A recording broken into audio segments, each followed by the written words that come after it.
출애굽기 23장 20절에서 26절까지 말씀입니다. 같이 한 목소리로 읽겠습니다. 시작. 내가 사자를 내 앞서 보내어 길에서 너를 보호하여 너를 내가 예비한 곳에 이르게 하리니 너희는 삼가 그의 목소리를 청종하고 그를 노엽게 하지 말라. 그가 너희의 허물을 용서하지 아니할 것은 내 이름이 그에게 있음이니라.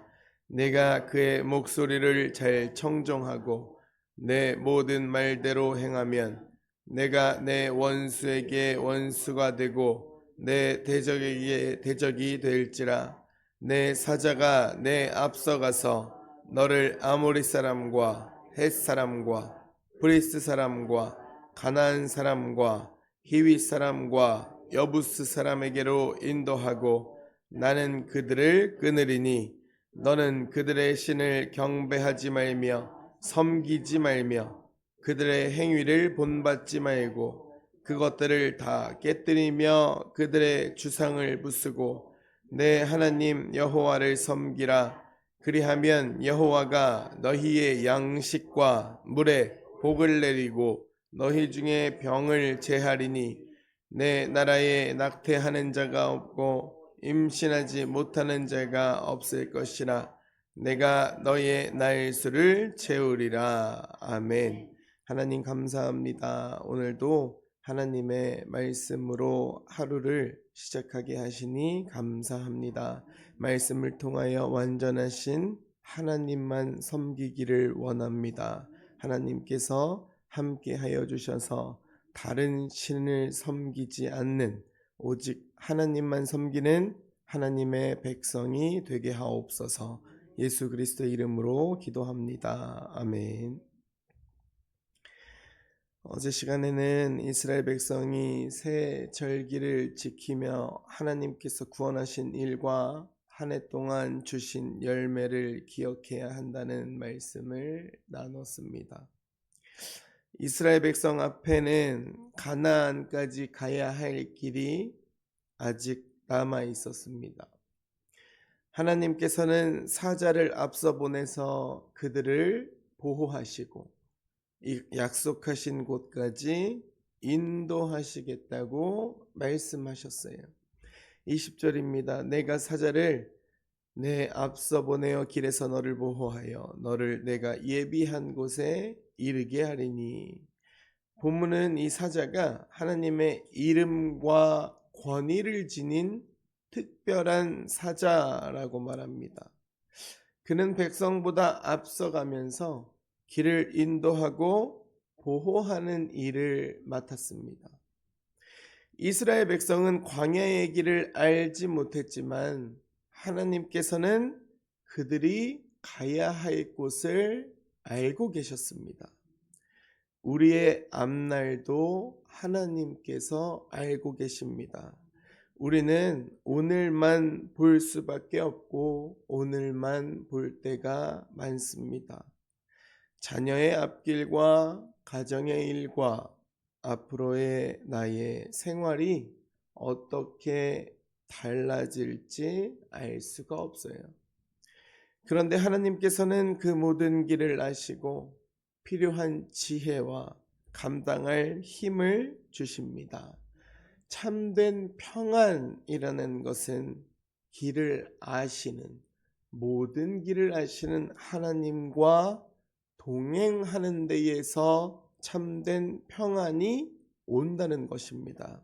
21절입니다. 너희는 삼가 그의 목소리를 청종하고 그를 노엽게 하지 말라. 청종한다는 말은 잘 듣고 그대로 따른다는 것입니다. 내 이름이 그에게 있음이니라 라는 말씀은 그 사자가 하나님의 권위를 가지고 말한다는 뜻입니다. 그의 목소리를 거역하는 것은 하나님의 말씀을 거역하는 일이었습니다.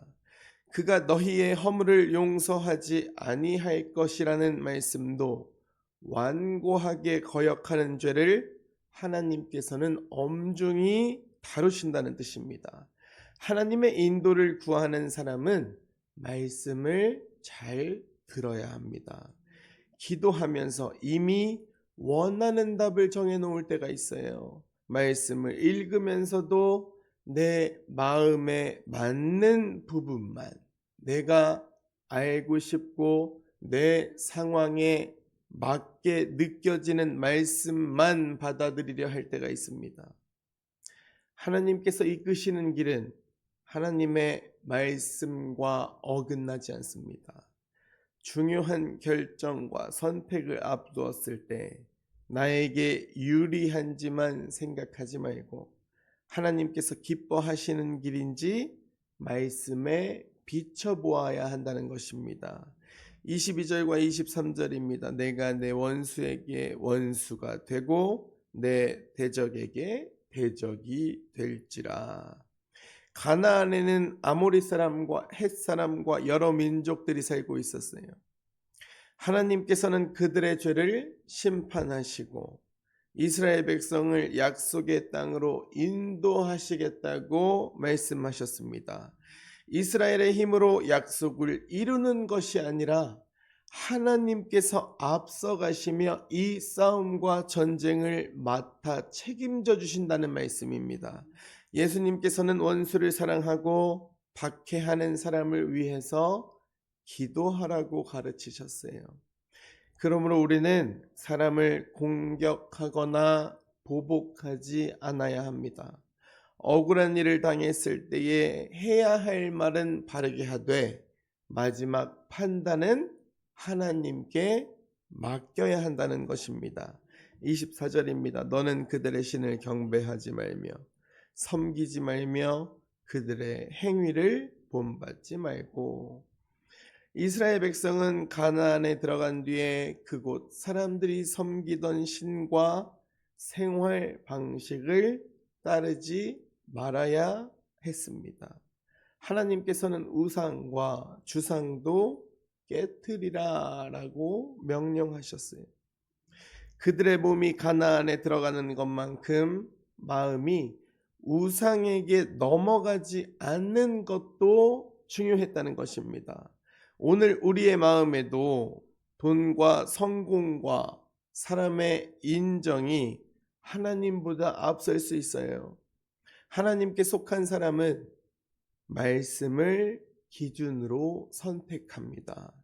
더 많은 이익을 얻는 것보다 정직을 택하고 사람의 인정보다 하나님께서 기뻐하시는 길을 선택합니다. 25절과 26절입니다. 내 하나님 여호와를 섬기라. 하나님께서는 가나안에 들어갈 백성에게 양식과 물과 건강과 복을 약속하셨습니다. 그 땅에서 하나님만 섬기며 살아갈 공동체에게 주신 약속의 말씀이었습니다. 이 말씀을 통해서 양식과 건강과 생명과 우리의 날수가 하나님의 손 안에 있음을 깨닫게 됩니다. 믿음이 깊은 성도도 병을 얻습니다. 병을 겪어요. 유산과 난임의 아픔을 겪는 가정도 있습니다. 그 고통을 믿음이 부족해서 생긴 일이라고 판단하고 말해서는 절대로 안 된다는 것입니다.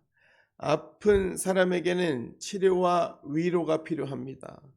유산과 난임으로 아파하는 가정에는 함께 울고 함께 기도하며 실제로 함께 돕는 사랑이 필요합니다.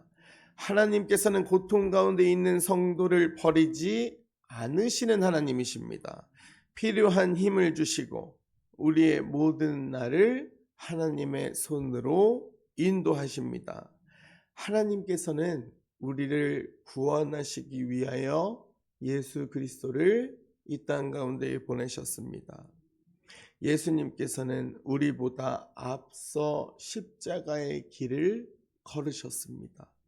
우리의 죄를 대신 지시고 보혈을 흘리셨으며 죽음을 이기고 부활하셔서 하나님께 나아갈 길을 열어주셨습니다.